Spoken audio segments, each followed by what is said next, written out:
America, Israel અને Iran યુદ્ધની વેપાર ધંધા પર અસર થઈ રહી છે. સુરત ક્વોરી એસોસિએશને કપચીના ભાવમાં વધારો કર્યો છે.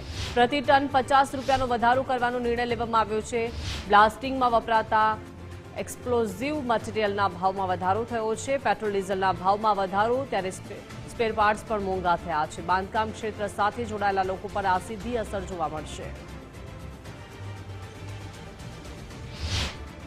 જે યુદ્ધના હિસાબે જે બ્લાસ્ટિંગ મટીરિયલ, એક્સપ્લોઝિવ મટીરિયલ જે અમારા બ્લાસ્ટિંગમાં વપરાય એમાં 2 થી 3 ગણો ભાવ વધારો થયેલ છે.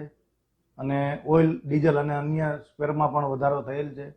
તોતિંગ વધારો, એને હિસાબે અમારે ના છૂટકે ભાવ વધારો કરવાની ફરજ પડી છે. આર્થિક બોજ અમારી ઉપર ઘણો છે.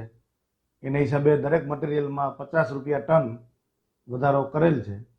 જે અન્ય જિલ્લાઓમાં પણ ભાવ વધારો થયેલ છે. જેના હિસાબે સુરત જિલ્લા ક્વોરી એસોસિએશને પણ આ નિર્ણય લીધો છે